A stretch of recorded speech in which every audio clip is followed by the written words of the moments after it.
புத்தாண்டு நல்வாழ்த்துக்கள். அதாவது நம்ம தமிழர்கள் தமிழ் புத்தாண்டை தான் நம்ம வந்து விசேஷமாக கொண்டாடணும் அப்படின்ற ஒரு அமைப்பில் வந்துட்டு இந்த தமிழ் புத்தாண்டு அப்படிங்கிறது வரக்கூடிய ஏப்ரல் 14ஆம் தேதி தொடங்க இருக்குது. நம்மளுடைய தமிழர்களுடைய ஒரு பண்பாட்டில், நம்மளுடைய கணித முறைகளில், நம்மளுடைய சாஸ்திர முறைகளில் முன்னோர்கள் வகுத்து கொடுத்தது எது அப்படின்னு கேட்டிங்கன்னா சித்திரை 1 தான் நமக்கு தமிழ் புத்தாண்டு. பிறக்க போகிற தமிழ் புத்தாண்டு இந்த சித்திரை 1 அப்படிங்கிறது விஸ்வாசு வருடம். அதாவது 60 வருடங்கள் தமிழருக்கு பிரபவ விவ சுக்ல பிரம்மோத்துத பிரம்மோத்பத்தி ஆங்கிரச ஸ்ரீமுக பவ யுவ தாது ஈஸ்வர வெகுதானியா அப்படின்ட்டு 60 வருடங்கள் தமிழ் வருடங்கள் கொடுக்கப்பட்டிருக்கு. அதில் 39வது வருடமானது விஸ்வாசு வருடம். இந்த வருடத்தை நோக்கி தான் நம்ம அடியெடுத்து வைக்கிறோம். நம்ம தமிழர்களுடைய கலாச்சாரப்படி பல்வேறு மதங்களும் பல்வேறு இனங்களும் பல்வேறு கலாச்சாரங்களும் இருந்தாலும் இந்த உலகத்தினுடைய ஆதி கர்த்தா, ஜோதிட சாஸ்திரத்தினுடைய ஆதி கர்த்தா அப்படிங்கிறவங்க தமிழர்கள் தான். அப்படிங்கிறதுல எல்லளவு கூட மாற்றம் இல்லை அப்படிங்கிறத நீங்கள் நல்லா புரிஞ்சுக்கணும். இந்த உலகத்துக்கு சாஸ்திரத்தையும் நாள்காட்டியும் வான சாஸ்திரத்தையும் தொகுத்து கொடுத்தவங்க யாருன்னு கேட்டால் நம்ம தமிழர்கள்.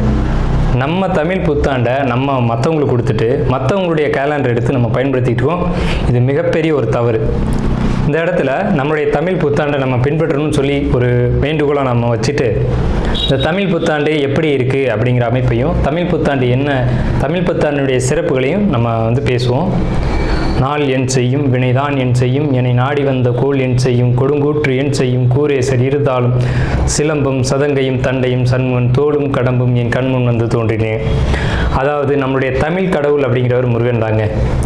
அகத்தியருக்கு தமிழை கற்றுக் கொடுத்தவர் யாருன்னு கேட்டிங்கன்னா முருகன் தாங்க. முருகன் தான் தமிழ் கடவுள். அதாவது அவருடைய பிறப்பு வேணா நம்ம வந்து சிவன் பார்வதி அப்படி இப்படின்னு நம்ம சொல்லலாம். ஆனால் தமிழுக்கென்ற ஒரு கடவுள், தமிழினுடைய ஆதி கர்த்தா அப்படிங்கிறவங்க யாருன்னு கேட்டிங்கன்னா முருகன் தான். ஸோ அதனால் நம்ம முருகனை வணங்கி நம்ம இந்த பதிவை தொடர்வோம். சித்திரை 1 அப்படிங்கிறது ஏப்ரல் 14ஆம் தேதி ஆங்கில கணக்குப்படி. ஆங்கில கணக்கை தயவு செஞ்சு யாரும் எடுத்துக்க வேணாம். ஆங்கில நாள்காட்டி தவறானது தான். இது வந்து நம்ம சவால் விட்டே சொல்லலாம். ஒரு 15 நாட்கள் ஆங்கில நாட்காட்டியில் காணாமல் போய் அதை தேடி கண்டுபிடிச்சி அதுக்காக நாட்களை திருத்தின ஒரு வரலாறு நம்ம வரலாறு இருக்குது. நல்லா தெரிஞ்சுக்கோங்க. இன்னையிலேருந்து இன்னும் நூற்றுக்கணக்கான வருடங்களுக்கு கிரகணத்தை ஆதி காலத்திலே குறித்து வச்சுருக்காங்க நம்ம முன்னோர்கள். ஸோ அப்படிப்பட்ட நம்மளுடைய தமிழ் வருடப்பிறப்பான விஸ்வாச வருடப்பிறப்பு எப்படி நடக்குது அப்படின்னு பார்த்தீங்கன்னா, திங்கட்கிழமை அன்னைக்கு பிரதமை திதியில் சுவாதி நட்சத்திரத்தில் வஜ்ரம் நாமயோகத்தில் கௌளவ கரணத்தில் பிறக்க இருக்குது. இந்த சித்திரை 1 தாங்க கேரளாவில் ஐயப்பனுக்கு நடை திறப்பு முதல்ல நடக்கூடிய நாள் அப்படின்னா சித்திரை விசு அப்படின்னு சொல்லுவாங்க. விசு அப்படின்னா சமப்படுத்துதல் அப்படின்னு பேர். சித்திரை விசு அப்படிங்கிறத கேரளாவில் விசேஷமாக கொண்டாடுறாங்க. ஏன்னா நம்மகிட்டேருந்து பிழிஞ்சு போன ஒரு மொழி வந்து மலையாளம் அப்படிங்கிறது. சரி, விஸ்வாசு வருடத்துக்கு நம்ம முன்னோர்கள் என்ன விளக்கம் கொடுத்துருக்காங்க அப்படின்னா, விஸ்வாசு அப்படின்ற சொல் வந்துட்டு நேர்மை, நீதி, செல்வம் அப்படின்னு உயர்ந்த ஒரு அர்த்தத்தை வச்சுருக்காங்க. நம்மளுடைய தமிழ் மொழிக்கு நம்ம தமிழ்லேயே அர்த்தங்கள் தேட வேண்டிய ஒரு காலகட்டம் வந்தாச்சு. சரி, இந்த விஸ்வாசு வருடம் அப்படிங்கிறது நேர்மை, நீதி, செல்வம் அப்படிங்கிற ஒரு அர்த்தத்தில் வருது இந்த சொல் அப்படிங்கிறது. இந்த விஸ்வாசு வருடத்துக்கு உண்டான பலன்களாக நம்ம முன்னோர்கள் என்ன சொல்லியிருக்காங்க அப்படின்னு பார்த்தீங்கன்னா, விஸ்வாசு வருடம் தன்னில் வேளாண்மை ஏறும், பசுமாடும் மாடும் பழிக்கும், சிசு நாசம், மறையோர்கள் வாழ்வார்கள், மாதவங்கள் மீறுமே, மற்றுலகில் உண்டு மலை அப்படின்னு சொல்லியிருக்காங்க. மற்றுலகில் உண்டு மலை அப்படின்னு முடிக்கிறாங்க. இதனுடைய அர்த்தம் என்னன்னு கேட்டிங்கன்னா, இந்த வருடம் விஸ்வாசு வருடம் அப்படிங்கிறது ஒவ்வொரு 60 வருடங்களுக்கு ஒரு முறை 39 ஆண்டாக பிறக்கக்கூடிய இந்த விஸ்வாசு வருடமானது வருகின்ற காலகட்டத்தில் எல்லாம் வேளாண்மை உயரும் அப்படின்னு சொல்லியிருக்காங்க. பசு மாடும் பழிக்கும் அப்படின்னா நம்மளுடைய பசுமாடுகள் அப்படிங்கிறது நல்ல ஒரு முன்னேற்றத்தை அடையும். மாடு ஆடுகளுக்கு ஒரு நல்ல தீவனங்கள் கிடைத்து அதுவும் நல்ல செழித்து வரும். ஆதி காலத்தில் வந்து மாடை தான் செல்வமாக குறிப்பிட்டிருக்காங்க. இன்றைக்கி வந்து பணம் அப்படின்ற ரூபாய் தாள்களை நம்ம வந்து பணமாக குறிப்பிட்றோம். ஒரு முன்னோர்கள்லாம் வந்து மாடு எவ்வளோ இருக்குது, மாட்டினுடைய அந்த குப்பை வந்து வேஸ்ட்டெல்லாம் எங்கே ஒரு மனிதன் வந்து எங்கே சேகரிக்கிறானோ அதை போய் முதல்ல பார்ப்பாங்கங்க. அதை வச்சு தான் அவனுடைய செல்வம் என்னன்றதை குறிப்பிட்டு பொண்ணு கொடுக்குறதா இருக்கட்டும், பொண்ணு எடுக்கிறதா இருக்கட்டும், இதெல்லாம் நம்முடைய மரபில் இருந்து வந்த ஒரு விஷயம். ஸோ அப்போ இத்தனை மாடுகள் இருந்தால் தான் அவன் செல்வந்தன் அப்படின்ற ஒரு கான்செப்ட் வந்து முன்னோர்கள் நமக்கு காமிச்சிருக்காங்க. அப்படிப்பட்ட பசுமாடுகள் மாடும் பழிக்கும் அப்படின்ற ஒரு வார்த்தையை வந்து அங்கே குறிப்பிட்டிருக்காங்க. சிசு நாசம் அப்படின்ற வார்த்தையை சொல்கிறாங்க. மறையோர்கள் வாழ்வார்கள். மறையோர்கள்னு யாருன்னு கேட்டிங்கன்னா சமுதாயத்தில் முக்கியமாக இருக்கக்கூடிய பெரியவங்க, மற்றவங்களுக்கு வழிகாட்டக்கூடியவங்க வாழ்வாங்க அப்படின்றத சொல்லியிருக்காங்க. மாதவங்கள் மீறுமே அப்படின்ற ஒரு வார்த்தையும் வருது. மாதவங்கள் மீறும் அப்படின்னா ஒழுக்கக்கேடான செயல்பாடுகளில் மனிதர்கள் நடக்க வேண்டிய காலகட்டங்கள் வரும். ஒழுக்கக்கேடுனா என்னங்க? இந்த விரல் தான் ஒழுக்கக்கேடு, இந்த ஒற்றை விரல் தான். இந்த விரலை வச்சு தான் நம்ம பட்டன் அமுக்கிறோம், காசு வாங்கிட்டு அமுக்கிறோம். இதுதான் மாதவங்கள் மீறுமே அப்படின்றது. ஸோ அந்த மாதிரிலாம் இல்லாமல் மனசாட்சிக்கு துரோகம் செய்யாமல் யார் நீதி பரிபாலனம் செய்வாங்க அப்படின்றத தெரிஞ்சு சரியான வாக்களித்து நல்ல தலைவனை தேர்ந்தெடுக்க வேண்டிய காலகட்டங்கள் அப்படிங்கிறத இங்கே மறைமுகமாக இந்த விசுவாச வருடத்தினுடைய வெண்பா பாடல் அப்படிங்கிறது நமக்கு சுட்டி காட்டுது. இந்த சித்திரை வருட பிறப்பானது மகர லக்னம்னு சொல்லக்கூடிய சர லக்னங்களில் விழுகுது. எப்படின்னு கேட்பீங்க. தமிழனுடைய கணக்குப்படி சூரியன் எப்போது கிழக்கு வானில் உதிக்கிறதோ அதுதான் லக்னம். ஸோ சித்திரை மாதம் 1ஆம் தேதியானது உதிக்கக்கூடிய நேரம் அப்படிங்கிறது கிழக்கு வானத்தில் சூரியன் உதிக்கக்கூடிய அந்த டைம் அப்படிங்கிறது 2:22 அதிகாலை மணி 2:22க்கே சூரியன் கிழக்கு வானத்தில் உதிச்சிடறார். அப்போ அது லக்னமாக போட்டுக்கணும், இந்த வருடத்தினுடைய பிறப்பு லக்னமாக போட்டுக்கணும். ஸோ அப்படி நம்ம போடும்போது மகர லக்னம் சர லக்னத்தில் விழுகுது. முன்னோர்கள் வந்து சித்திரை 1ஆம் தேதி அப்படிங்கிறத கண்டறிஞ்சு அந்த 1ஆம் தேதி தொடங்கக்கூடிய லக்னத்தை கண்டறிஞ்சு அதுக்கான பலன்களை பஞ்சாங்கங்களில் எழுத ஆரம்பிச்சிருக்காங்க. ஸோ அதன் அடிப்படையில் சர லக்னமான மகர லக்னத்தில் இந்த புத்தாண்டு அப்படிங்கிறது பிறகுது. இது ஒரு விசேஷமான ஒரு விஷயந்தான். ஏன் அப்படின்னு கேட்டிங்கன்னா, அந்த மகர லக்னத்துக்கு அதிபதியான சனி பகவான் வந்து ஒரு பலமான ஒரு நிலையில் வருடப்பிறப்பின் போது இருப்பாங்க அப்படிங்கிற ஒரு விசேஷமான ஒரு அமைப்பில் இந்த வருடப்பிறப்பு அப்படிங்கிறது விஸ்வாச வருடம் பிறக்கின்றது. ஸோ இந்த விஸ்வாச வருடம் பிறக்கும் போதே நமக்கு ஒரு நல்ல செய்தி கிடைச்சாச்சு, இந்த வருடம் நன்றாக இருக்க போகுது அப்படிங்கிற ஒரு விஷயம். சரி, இதை வந்து சித்திரை மாதம் தான் நீங்கள் வந்து தமிழருடைய கலாச்சாரம் அப்படின்னு சொல்றீங்களே, இதுக்கு ஏதாவது ஆதாரம் இருக்கா அப்படின்னு கேட்டிங்கன்னா கண்டிப்பாக இருக்கிறது. புறநானூறு அப்படின்ற ஒரு தமிழ் இலக்கியம் இருக்குது. அதில் போய் தேடி பார்த்தீங்க அப்படின்னா தலைநாள் பூத்த பொன் இணர் வேங்கை அப்படின்ற சொல்லும், கனிவேங்கை நன்னாளே நாடி மலர்தலால் அப்படின்ற வார்த்தை வரும். அதாவது வந்து சித்திரை மாதத்தில் பூக்கள் அதிகமாக பூத்து குலுங்கும், அதனால தலைநாள் அப்படின்ற சொல்ல யூஸ் பண்ணுறாங்க. தலைநாள்னா முதல் மாதம் அப்படின்னு, தலை மாதம் கடை மாதம் அப்படின்னு பிரிக்கிறாங்க. கனிவேங்கை நாடி மலர்தலால், கனிவேங்கை நல்லான் நாடி மலர்தலால், அந்த பூக்கள் பூக்கிறதுனால அந்த கனிவேங்கை மாதம் அப்படிங்கிறதையும் தலைநாள் பூத்த பொன் இணர் வேங்கை அப்படின்ற சொல்லும் புறநானூறு அப்படின்ற இலக்கியத்தில் தமிழ் மாதம் வந்து முதல் மாதம் சித்திரை மாதம்ன்ற குறிப்பீடு அங்கே இருக்குது. சரிங்களா? வண்ண மலர்கள் பூத்து குலுங்கக்கூடிய ஒரு பொன்னான மலர்கள், பொன் போன்ற மலர்கள். இன்றைக்கும் கேரளாவில் ஒரு மஞ்சள் நிறத்தில் தங்க நிறத்தில் பூக்கக்கூடிய பூக்களை பறித்து அவங்க விசேஷத்துக்கு சித்திரை 1 அன்னைக்கு கொண்டாடுறாங்க. அவங்க தமிழ் பண்பாடை பின்பற்றுறாங்க அப்படின்றத இதை நீங்கள் தெரிஞ்சுக்கலாம். சரிங்களா? இப்போ இந்த சித்திரைக்கு அதிதேவதை யாருன்னு கேட்டிங்கன்னா மகாவிஷ்ணு. மகாவிஷ்ணு தான் காக்கக்கூடிய கடவுள் அப்படின்னு சொல்கிறாங்க. மகாவிஷ்ணு எங்கும் நிறைந்தவர் அப்படின்னு சொல்கிறாங்க. சரிங்க சார், சித்திரை மாதம் விசேஷங்களை கொண்டாடலாமா அப்படின்ற ஒரு கேள்வி வரும். 100% கொண்டாடலாம். ஏன்னு கேளுங்க. இதுக்கு உதாரணம் வந்து ராமர் தான். ராமர் பட்டாபிஷேகம் ஏற்ற மாதம் எதுன்னு கேட்டிங்கன்னா சித்திரை மாதங்க. அப்போது விலக்கப்பட்ட மாதங்கள் அல்ல, இது விசேஷத்துக்கு ஏற்றுக்கொள்ளப்பட்ட மாதம் எதுன்னு கேட்டிங்கன்னா சித்திரை மாதம்தான். பகவத்கீதையிலே ஒரு வார்த்தை வருது, ருதுக்களில் நான் வசந்த ருதுவாக இருக்கிறேன் அப்படின்னு கிருஷ்ணர் சொல்கிறார். நம்மளுடைய வாக்கியம் இல்லை, இது பகவானுடைய சொல். அப்போ வசந்த ருது அப்படின்றது எதுன்னு கேட்டிங்கன்னா சித்திரை 1 தான் வசந்த ருதுனுடைய தொடக்கம். வசந்த காலம் அப்படிங்கிறது வெயில் காலம் அப்படின்னு தான் பேர், கோடை காலம் அப்படின்னு பேர். வசந்த காலமானது சித்திரை வைகாசி, இந்த 2 மாதத்தையும் வசந்த காலம் அப்படின்னு குறிப்பிடுறாங்க சமஸ்கிருதத்தில். அப்போ இந்த வசந்த காலம் வந்துட்டு எனக்கு பிடித்த ருது அப்படின்னு சொல்கிறாரு கிருஷ்ணர். ஸோ ராமர் பட்டாபிஷேகம் ஏற்றுக்கிட்ட ருது எது அப்படின்னு கேட்டிங்கன்னா சித்திரை மாதம். அப்போ சித்திரை மாதம் புது வீடு வாங்கலாம், புது வீடுக்கு கிரகப்பிரவேசம் பண்ணலாம், புது மனை எழுப்பலாம், மனை சம்பந்தப்பட்ட விஷயங்கள், மங்கள காரியங்கள், இது எல்லாம் செய்வதற்கு உகந்த மாதம் சித்திரை மாதம். சரி, அப்போ அந்த சித்திரை மாதம் பார்த்திங்கன்னா சித்ரா பௌர்ணமி அப்படின்னு ஒன்று வரும். சித்திரை பௌர்ணமி அப்படின்ற ஒரு விசேஷம் வரும். சூரியன் மேசத்திலும் சந்திரன் துலாத்திலும் இருந்து சித்திரை நட்சத்திரம் வருகின்ற நாளில் பௌர்ணமி திதியானது உதிக்கும். ஒவ்வொரு தமிழ் மாதத்துக்கும் குறிப்பிட்ட நட்சத்திரத்தில் தான் பௌர்ணமி திதி வரும். அந்த திதி எந்த காலகட்டத்திலையும் மாறாது. அதனால தான் தமிழர்கள் வந்து ரொம்ப நுட்பமானவர்கள் நம்ம சொல்கிறோம். வைகாசி மாதம் அப்படின்னு எடுத்துக்கிட்டோம்னா அந்த மாதத்துக்கு பேர் வைகாசின்னு ஏன் வந்தது அப்படிங்கிறது தெரியணும். விசாக நட்சத்திரத்தில் பௌர்ணமி உதிக்கும். மேச ராசியானது மே மாதம் நம்ம மேச ராசின்னு சொல்கிறோம், மேடத்தை மே அப்படின்னு சொல்கிறோம். நம்மகிட்டேருந்து எடுத்துக்கொண்ட ஒரு வார்த்தை ஆங்கிலத்தில். மேடம்ன்ற சொல்ல மேஷம், மேடம்ன்ற சொல்ல மே அப்படின்னு திரிச்சிருக்காங்க. இவ்வளோதான் விஷயம், சரிங்களா? மேடம் நம்ம குறிப்பிட்றோம் ராசியில், அதை மே மாதம் அவங்க குறிப்பிட்றாங்க. அப்போ இந்த பருவ காலத்தில் மே மாதம் வரக்கூடிய இந்த சித்திரை நட்சத்திரத்தில் தான் சித்திரை மாதம் பௌர்ணமி உதிக்கும்.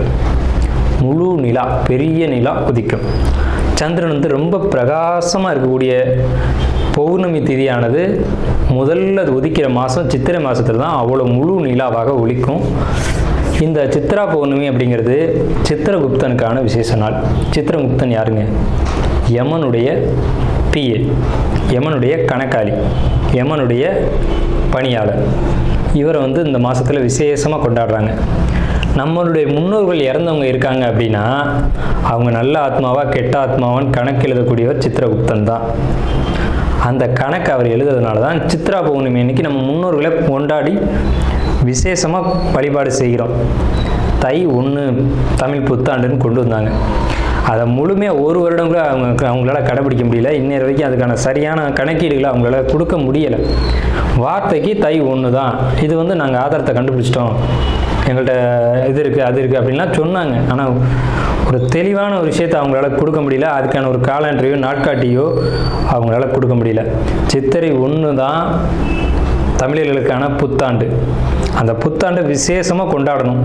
எப்படிலாம் கொண்டாடலாம் சார்? எப்படி கொண்டாடலாம்? சித்திரை மாதத்துக்கு முத நாளே அதுக்கு நம்ம தயாராகணும். நம்மளுடைய பாரம்பரிய உடைகளை அன்றைக்கி அணியணும். என்னது நம்ம பாரம்பரிய உடை அப்படின்னு கேட்டிங்கன்னா, தும்பப்பூ மல்லு வேட்டின்னு கேள்விப்பட்டிருப்பீங்க. மல்லு வேட்டி வந்து தும்ப நிறத்தில் தாங்க இருக்கும். தமிழருடைய உடை அப்படின்னு எடுத்துக்கிட்டிங்கன்னா, நம்ம வந்து வெயிலில் இருக்கக்கூடியவங்க, விவசாயம் பண்ணக்கூடியவங்க, உழைக்கக்கூடியவங்க, நமக்கு வந்து மல்லு வேட்டி தான் ஒத்து வரும். இந்த இப்போ கலாச்சாரம் மாறிடுச்சு, என்னென்னவோ உடைகள் அணிகிறாங்க. அதெல்லாம் நமக்கான உடை கிடையாது. தும்பப்பூ மல்லு வேட்டி தான் நமக்கான உடை. அப்போ இந்த மல்லு துணியை தான் நம்ம வஸ்திரத்தை அணியணும். மேல் சட்டை போடக்கூடிய வழக்கம் நம்மளுடைய கலாச்சாரத்தில் கிடையாது. அப்படி போடுறது ரொம்ப தவறான விஷயம். நம்ம தவறான விஷயத்தை நோக்கி போய்கிட்டுருவோம். ஒரு ஊசியில் குத்தி ஒரு துணியை நெஞ்சு நீங்கள் போட்டிங்கன்னா நீங்கள் தமிழர்களே கிடையாது. உறுதியாக சொல்லுவேன். வெறும் துணியை நூலில் கோக்காமல் அணிகிறவன் தான் உண்மையான தமிழன். இதை மறுத்து பேசவே முடியாது. இதுதான் உண்மையான வரலாறு. அதாவது ஒரு துணியை எடுத்து அப்படியே உடலில் சுற்றிக்கணும், அவன் தான் தமிழன். மேல் அங்கம் வந்து வஸ்திரம்ன்ற துண்டும், அது எவ்வளோ பெருசாக வேணாலும் இருக்கலாம், அது சின்னதாக வேணாலும் இருக்கலாம். அது அவங்களுடைய வசதியை பொறுத்தது. ஆனால் சுத்தமான மல்லுவாக இருக்கணும். மல்லுன்றது பருத்தி நூலால் செய்யப்பட்டது. நம்ம வந்து பருத்தியை உற்பத்தி செய்யக்கூடியவங்க. நம்ம நிலத்தில் தான் பருத்தி உற்பத்தி ஆகும். அதுக்கான சரியான மண் வந்து தமிழர்களுடைய மண் தான். உலகத்துக்கே ஆடையும் சாஸ்திரத்தையும் கற்றுக் கொடுத்தவங்க யாருன்னா தமிழன் தான். ஸோ இந்த மாதிரி பாரம்பரிய உடைகளை அணிஞ்சு நம்ம விசேஷத்தை கொண்டாடணும். பச்சடி செய்வாங்க அன்னைக்கு, சித்திரை 1 அன்னைக்கு பச்சடி செய்வாங்க. இன்றைக்கெலாம் யாருமே செய்யறதில்ல. வேப்பம்பூ பச்சடி, மாங்காய் பச்சடி இதெல்லாம் செய்வாங்க. அது ரொம்ப இனிமையாக இருக்கும். வேப்பம்பூ எப்படி சார் இனிமையாக இருக்கும்? செய்வாங்க சார், அதை இனிப்பாக செய்ய முடியும். பச்சடி செய்வாங்க. அன்னைக்கு அந்த உணவை எடுத்துக்கணும். வேப்பம்பூ ரசம்லாம் வச்சு அன்றைக்கி சாப்பிடுவாங்க. அவ்வளோ ருசியாக இருக்கும். அந்த நாளில் அந்த உணவை தான் எடுத்துக்கணும்னு நமக்கு முன்னோர்கள் சொல்லியிருக்காங்க. அதை தவிர்த்து நீங்கள் போகிறது அப்படிங்கிறது ஒரு சிறப்பான விஷயம் கிடையாது. சரி, நம்ம வந்து இந்த 39ஆவது ஆண்டில் இருக்கோம். கலியுகாதி வருஷம் 5127ஆவது ஆண்டு இந்த விசுவாச வருடம் பிறக்குது. இந்த ஆண்டினுடைய ராஜா மந்திரி அப்படிங்கிறது சூரியன். இந்த ஆண்டினுடைய ராஜா மந்திரி அப்படிங்கிறது சந்திரன். அர்க்காதிபதி சூரியன், மேகாதிபதி சூரியன், சஸ்யாதிபதி குரு, சேனாதிபதி சூரியன், ரசாதிபதி சனி. இந்த ஆண்டினுடைய ராஜா அப்படின்னு சொல்லக்கூடியவர் சந்திரன் பலமாக இருக்காங்க. இந்த ஆண்டு உடைய தொடக்கத்திலே பலமாக இருக்காங்க. சனி பலமாக இருக்காங்க. சூரியன் பலமாக இருக்காங்க. சூரியன் எப்போவுமே வருஷ ஆண்டு பிறப்பு அப்படின்னாலே சூரியன் பலமாக தான் இருப்பார். அது என்ன ஸ்பெஷல்னு கேட்டிங்கன்னா, அந்த வீடு வந்து எந்த ஒரு பலகீனமும் அடையாமல் இருக்குது. மேசராசி. சஸ்யாதிபதி குரு அதீத பலத்தில் இருக்கார். எப்படின்னு கேட்டிங்கன்னா, பரிவர்த்தனை யோகத்தில் குரு சுக்கிரன் பரிவர்த்தனையில் தங்களுடைய வீடுகளை மாற்றிக்கிட்டு, பகை கிரகங்கள் தான் குரு சுக்கிரன், ஆனால் தங்களுடைய வீடுகளை பரிமாற்றம் செஞ்சுக்கிட்டு நல்ல ஒரு பலமான நிலையில் இருக்காங்க. இந்த வருஷம் மழை வந்து ரொம்ப அற்புதமாக பெய்யும். சகல ஜீவராசிகளுக்கும் உணவுகள் தட்டுப்பாடு இல்லாமல் கிடைக்கும். ரொம்ப பெரிய ஒரு அற்புதமான விஷயம். அன்னதானங்கள், கோயில் விசேஷங்கள் சிறப்பாக நடக்கும். ஆனால் அந்த புனித யாத்திரைக்கு போகக்கூடியவங்களுக்கு இந்த விஸ்வாச வருடம் அவ்வளோ சிறப்பாக இல்லை. அங்கே சில நெருக்கடிகள், தொந்தரவுகள் இருக்கலாம் அப்படின்ற ஒரு சின்ன மைனஸ் மட்டும்தான் இருக்குது. அதே நேரத்தில் உணவு உற்பத்திகள் அப்படிங்கிறது அதிகரிக்கும். மழை நல்லா பொழியும். அணு ஆயுத உற்பத்திகள் அதிகமாக இருக்கும். ஆயுதங்கள், இரும்பு, எஃகு போன்ற விஷயங்களுடைய உற்பத்தி அதிகரிக்கும். மருத்துவத்தில் இந்திய தேசம் முதலிடத்தை வகிக்கும். வட மாநிலங்களில் வெள்ள பாதிப்புகள் ஏற்படும். மின்சார தடைகள் அடிக்கடி ஏற்படும். பேட்டரி வாகனங்கள் அதிகரிக்கும். பெரும்பாலும் இந்த பெட்ரோலியம் சம்மந்தப்பட்ட வாகனங்கள் அப்படிங்கிறது குறையும். தங்கம், வெள்ளி உளைச்சல் அப்படிங்கிறது உச்சத்தை அடையும். விலை உச்சத்தை அடையும். தங்கம், வெள்ளியை பொறுத்த வரைக்கும், ஆபரணங்களை பொறுத்த வரைக்கும் விலை உச்சத்தை அடையும். ஆனால் விலையும் அதிகம் அடையும் போதெல்லாம் அந்த விற்பனையும் அதிகமாகும். நல்ல லாபங்கள் கிடைக்கும். அதிகமாக தங்க நகைகளை வாங்கி அணியக்கூடியதும் சேமிக்கக்கூடியதும் இந்த ஆண்டு மக்கள் செய்வாங்க. சுரங்கம், பெட்ரோலியம், கிணறு இதை பொறுத்த வரைக்கும் விபத்துக்கள் ஏற்படுத்தி கொண்டே இருக்கும். பெண்களுக்கு அவமரியாதைகளும் பாலியல் தொந்தரவும் நடைபெறும். இது ஒரு மைனஸ் தாங்க. பூச்சி, கருவண்டு இந்த மாதிரியான விஷயங்கள் அதிகரிக்கும். வெங்காயம், தக்காளி, பூண்டு, மாங்காய், புளி இதனுடைய உற்பத்தியும் அதிகமாக இருக்கும். விலையும் அதிகமாக இருக்கும். மனிதர்களுக்கு இந்த நடைப்பயணம் போகக்கூடியவங்களுக்கு மட்டும் கொஞ்சம் தொந்தரவுகள் இருக்குங்க. இது இந்த ஆண்டினுடைய பலனாக இருக்குது. இந்த ஆண்டு எப்படி கொண்டாடணும் அப்படின்றத பற்றி நம்ம பேசணும், சரிங்களா? அப்போ அந்த நாளில் புத்தாடைகள் அணிஞ்சு விசேஷமாக நம்ம அதுக்கு முதல் நாளே தயாராகிடணும். சித்திரை கனி காணுதல் அப்படின்னு சொல்லுவாங்க. சித்திரை கனி காணுதல் தமிழர்களுடைய ஒரு மரபான பண்பாடு. இந்த சித்திரை மாதத்துக்கு முதல் நாளே அதுக்கான ஏற்பாடுகள்லாம் செஞ்சு வச்சுட்டு நீங்கள் அடுத்த நாள் புத்தாண்டு பிறக்கும்போது அந்த சித்திரை கனி காணுதலோடு நீங்கள் தொடங்குனீங்க அப்படின்னா இந்த புத்தாண்டு ரொம்ப பெரிய விசேஷத்தை உங்களுக்கு கொடுக்கும். நீங்கள் 12 ராசிகளில் எந்த ராசியில் பிறந்திருந்தாலும் உங்களுக்கு ஏற்றம் தான் அப்படிங்கிறதுல மாற்றுக்கிறதுக்கு இடமில்லை. 12 ராசிகளுக்கும் யோகத்தை கொடுக்கக்கூடிய ஒரு ஆண்டு தான் இந்த சித்திரை புத்தாண்டு பிறப்பு, விஸ்வாச வருட பிறப்பு. விஸ்வாசு அப்படின்னாலே விஸ்வாசம் அப்படின்ற சொல்ல ஒரு தெரிந்த சொல்ல தான் நம்ம பார்க்குறோம். நேர்மையாகவும் மக்கள் செயல்படுவாங்க, நீதியோடு நடந்துக்குவாங்க. நீதி என்னன்றது தெரியும். தலைமையில் இருக்கக்கூடியவங்களுக்கு கொஞ்சம் தொந்தரவுகள் வரும். தலைமை அப்படின்னா உங்களுக்கு தெரியும், அரசாங்கத்தில் அரசியலில் இருக்கக்கூடியவங்களுக்கு தொந்தரவுகள் வருது அப்படிங்கிறதெல்லாம் மாற்றுக்கிறதுக்கு இடமில்லை. இதை பலர் சொல்லலாம், பலர் மறுக்கலாம். நடக்கும்போது சில விஷயங்கள் நீங்கள் தெரிஞ்சுக்கிங்க. புத்தாண்டினுடைய பிறப்பானது சிம்ம மாந்தியில் தொடங்குகிறது. அப்போ தலைமையில் இருக்கக்கூடியவங்க யாருன்னு நம்ம குறிப்பிட்டு சொல்ல முடியாது. எல்லாருமே தலைமை தான்.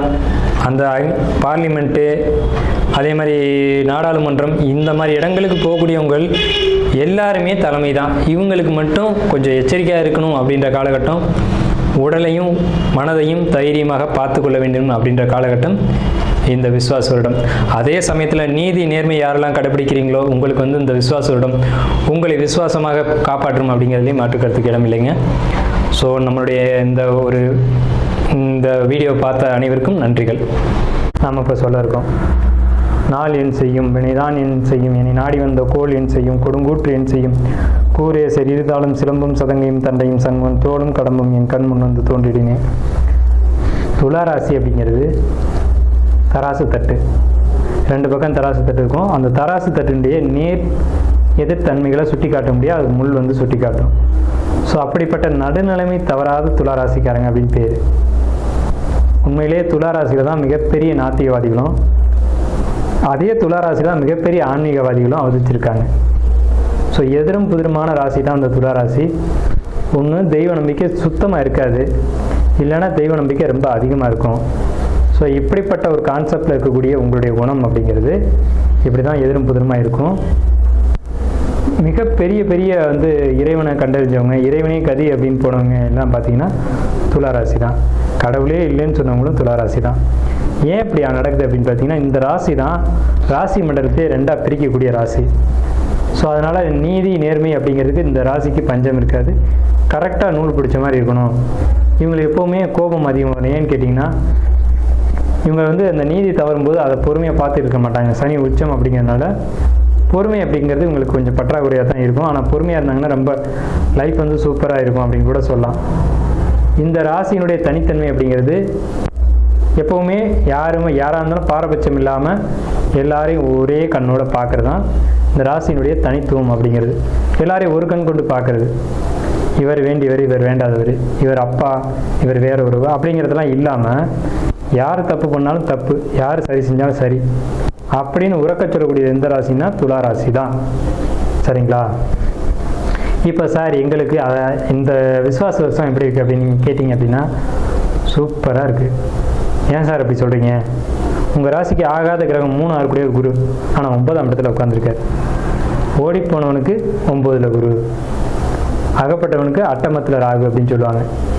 அப்போ ஓடி போனவனுக்கு 9ல் குருனா ஏன் அப்படி சொல்லியிருக்காங்க அப்படின்னா 9ல் குரு இருந்தால் ராசியை பார்க்கும், ராசிக்கு 3ஆம் இடத்தை பார்க்கும், ராசிக்கு 5ஆம் இடத்தை ஒரே காலத்தில் பார்க்கும். ராசி 3, 5 இந்த 3 இடங்களை ஒரே காலத்தில் பார்க்கும்போது அது மிகப்பெரிய நல்ல விஷயங்களை செஞ்சுட்டு போயிடும். என்ன நல்ல விஷயன்றதை பார்ப்போம். முதல்ல தனவரவு. பணம் தானே எல்லாத்துக்கும் முக்கியம். அது துலா ராசிக்கு ரொம்ப முக்கியம் வந்து பணம் தான். ஏன்னா இந்த வீட்டின் அதிபதிய சுக்கிரன் தானே. திடீர் தனவரவு அதிர்ஷ்டமும் இந்த விசுவாசத்தில் உங்களுக்கு தான் உண்டு. கணவன் மனைவி உறவை பொறுத்த வரைக்கும் கொஞ்சம் கான்ட்ராவர்சி அப்படிங்கிறது இருக்கத்தான் செய்யும். இருந்தாலும் பரவாயில்ல அப்படின்ற மாதிரி ஓடிடும். இது வரைக்கும் உங்களுடைய பொருளாதார நிலைகள் கொஞ்சம் தட்டுப்பாடாக தான் இருக்கும். வரவுக்கு மீறி செலவு இருக்கும். குடும்பத்தில் சுபகாரியங்கள் நடந்திருக்கும், அதுக்கான செலவுகள் நீங்கள் மேற்கொண்டிருப்பீங்க. ஸோ இதெல்லாம் கடந்த காலகட்டத்தில் நடந்தது. நல்ல சிந்தனைகள், புதிய முயற்சிகள் இப்போ நடக்கும். அதே மாதிரி புதிய தொழில் முயற்சிகள், புதிய வேலை வாய்ப்புகள் இதெல்லாம் அதிகரிக்கக்கூடும். இதனால் உங்களுக்கு வந்து பார்த்திங்கன்னா எதிர்காலம் அப்படிங்கிறது ரொம்ப பிரைட்டாக தெரியும். எதிர்காலம் பற்றின உங்களுடைய கனவுகள் வந்து பெரிய அளவில் வச்சுக்கிட்டே போவீங்க. அதிர்ஷ்டமான காலகட்டம் தான் அப்படிங்கிறதுல எந்த ஒரு மாற்று கருத்துக்கு இடமில்ல. சாதாரண நிலையிலேருந்து மிக பிரம்மாண்டமான நிலைக்கு உயர போகிறீங்க அப்படிங்கிறதுல மாற்று கருத்துக்கு இடமில்லை. முன்னேற்றத்தை அடைவிக்க நல்ல திறமையும் அந்த திறமைக்கான சரியான வாய்ப்புகள் இந்த காலகட்டத்தில் கிடைக்கும். இப்போ ஒரு குழப்பத்திலேருந்து ஒரு தெளிவு கிடைக்கும். ஏன்னா சந்திரனை குரு பார்க்குறாங்க. ஒரு நாள் குழப்பத்திலேயே போட்டு இதை செய்வோமா வேணாமா செய்வோமா வேணாம் அப்படின்னு நினச்சிட்டு இருந்ததுக்கு பதிலாக இப்போ ஒரு தெளிவு கிடைச்சிக்கும். இதை செய்யலாம் அப்படின்ற ஒரு இறுதியான ஒரு முடிவு வருவீங்க. இடமாற்றங்களும் பயணங்களும் அலைச்சல்களும் உங்களுக்கு உண்டு. அதனால் பாதிப்பு இருக்கா சார் அப்படின்னு கேட்டிங்கன்னா கண்டிப்பாக பாதிப்பு இல்லை. அதனால் நல்ல ஒரு சிறப்பான நிலைக்கு போகக்கூடிய காலகட்டம் தான் உங்களுக்கு வந்துக்கிட்டு இருக்கு. எதிரிகள் இது வரைக்கும் இருந்திருப்பாங்க, இனி இருந்த இடம் தெரியாமல் போயிடுவாங்க. இதுக்கு முன்னாடி எதிரிகளுடைய தொந்தரவு அப்படிங்கிறது இருந்திருக்கும். இனி அந்த பேச்சுக்கு இடமில்லை. சிரமங்கள் எல்லாமே சரியாகும். உங்களுக்கு இந்த விசுவாச வருடம் பொறுத்த வரைக்கும் சந்திரனுக்கு 6ல் சனி, 5ல் ராகு, 11ல் கேது. ஆன்மீக வழிபாடுகளை பொறுத்த வரைக்கும் கொஞ்சம் குறைச்சிக்கோங்க. கோயில்கள் போகிறதுக்காக கொஞ்சம் குறைச்சிக்கோங்க. ஏன்னா சார் எல்லோரும் கோயிலுக்கு போக சொல்லுவாங்க, நீங்கள் போக வேணாம்னு சொல்கிறீங்க அப்படின்னா தற்சமயம் கிரக நிலைகள் அப்படி தான் இருக்குது. கோயிலுக்கு போனால் உங்களுக்கு சில பாதிப்புகள் ஏற்படலாம் அப்படின்ற ஒரு நிலை இருக்குது. ஸோ அதனால் அதிகபட்சம் ஆலய வழிபாடுகளை குறைச்சிட்டு வீட்டிலே இருந்து தியானம், யோகா, மெடிடேஷன் இந்த மாதிரியான விஷயங்களை ஃபாலோ பண்ணுங்கள். அது சிறப்பான ஒரு நல்ல விஷயங்களை ஏற்படுத்தி கொடுக்கும். உங்களுடைய சிந்தனைகளில் ஒரு நல்ல மாற்றங்கள் அப்படிங்கிறது ஏற்படும். நல்ல ஒரு உடல் ஆரோக்கிய மேம்பாடு. இவ்வளோ நாள் உடம்புல பிரச்சனை இருந்தது சார் அதனால் கவலைப்படுதுன்னு அப்படின்ற ஒரு நிலையை கடந்து இனி உடல்நிலைகளை பொறுத்த வரைக்கும் ஒரு நல்ல ஆரோக்கிய மேம்பாடு அப்படிங்கிறது இருக்கும். உங்களுக்கு வயிறு சம்மந்தப்பட்ட விஷயங்களில் பிரச்சனைகள் ஏற்பட வாய்ப்பு உள்ளது. வயிறு அல்லது அடிவயிறு இது சம்பந்தப்பட்ட பாதிப்புகள், செரிமான கோளாறுகள், குடல் வாழ்வு பிரச்சனைகள் இதெல்லாம் ஏற்படுறதுக்கான ஒரு வாய்ப்புகள் உள்ளது. ஏன்னா 5ல் ராகு 6ல் சனி அப்படின்னா இந்த மாதிரியான தொந்தரவுகளை கொடுக்கும் அப்படின்ற ஒரு அமைப்பு இருக்குது. அதே மாதிரி பாத எரிச்சல், பாதத்தில் தொந்தரவு, காலில் பிரச்சனை, கால் வலி அந்த மாதிரியான தொந்தரவுகள் வயதானவர்களுக்கு வரக்கூடும். ஸோ இயல்பாக வாலிபத்தில் இருக்கக்கூடியவங்களுக்கு அந்த மாதிரி தொந்தரவுகள் வராது. மாணவர்களை பொறுத்த வரைக்கும் படிப்பில் கவனம் செலுத்த மாட்டீங்க, ஆனால் படிப்பில் கவனம் செலுத்தணும். படிப்பை தவிர்த்து மற்ற எல்லா விஷயங்களையும் கவனம் போகும். ஷேர் மார்க்கெட்டை பொறுத்த வரைக்கும் லாபங்கள் ஓரளவுக்கு இருக்கும். கடந்த காலகட்டங்கள் மாதிரி இல்லாமல் இனிய லாபங்கள் உங்களுக்கு கொடுக்கும் அப்படிங்கிற ஒரு அமைப்பு இருக்குது. அதே மாதிரி உங்களுக்கு படிப்பை பொறுத்த வரைக்கும் மாணவர்களுக்கும் இந்த ஆண்டு மந்தம் தான். விசுவாச வருடத்தை பொறுத்த வரைக்கும் துளாராசிக்காரங்க மாணவர்களை பொறுத்த வரைக்கும் படிப்பில் மந்தம் ஏற்படும், அதில் கவனமாக இருக்கணும். அதே மாதிரி பெண்கள் பொறுத்த வரைக்கும் படிப்பு உண்டு அப்படின்ற படிப்பில் மட்டும் கவனம் செலுத்தணும். ஜாபு போகக்கூடியவங்களை பொறுத்த வரைக்கும் துளாராசிக்காரங்களுக்கு ஜாப்பில் எந்த ஒரு விதமான தொந்தரவுகள் இல்லை. கடுமையாக உழைக்கக்கூடியவங்களை பொறுத்த வரைக்கும் மட்டும் இல்லை அதிகமாக வேலை செய்ய மாட்டேன் ஆனால் எனக்கு சம்பளம் மட்டும் கரெக்டாக வந்துடணும் அப்படின்னு நினைக்கக்கூடியவங்களுக்கு பாதிப்புகளை கொடுக்கும். ஸோ அப்போ நீங்கள் என்ன பண்ணணும் அப்படின்னா எந்த அளவுக்கு ஜாப்பில் தொந்தரவு இருக்கக்கூடாதுன்னு நினைக்கிறீங்களோ அந்தளவுக்கு உங்கள் கடமையை நீங்கள் சரிவர செய்யணும். அதே மாதிரி தொழில் பண்ணக்கூடிய துளாராசிக்காரங்களை பொறுத்த வரைக்கும் பெரும்பாலும் தொழிலில் தான் துளாராசிக்காரங்க இருப்பாங்க. தொழில் செய்யக்கூடியவங்களுக்கு பிரம்மாண்ட லாபமும் பிரம்மாண்ட வெற்றியும் இருக்குது. ஏன்னா பாக்கியஸ்தான குரு அப்படிங்கிறது தொழிலில் நல்ல முன்னேற்றத்தை கொடுக்கும்.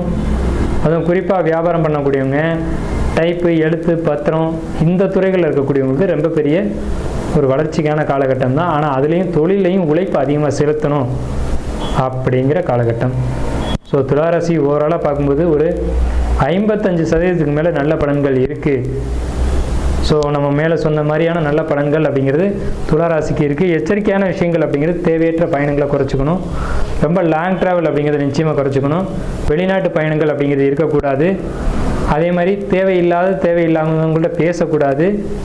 உங்களுக்கு பொறுத்த வரைக்கும் மனசு, இருதயம் அப்படின்ற விஷயங்களை பொறுத்த வரைக்கும் உங்களுக்கு ஹார்ட்டு சம்மந்தப்பட்ட விஷயங்களில், அதே மாதிரி நுரையீரல் இது சம்மந்தமாக பிரச்சனை இருக்கிறவங்க அதில் கொஞ்சம் கேர் எடுத்துக்கணும்.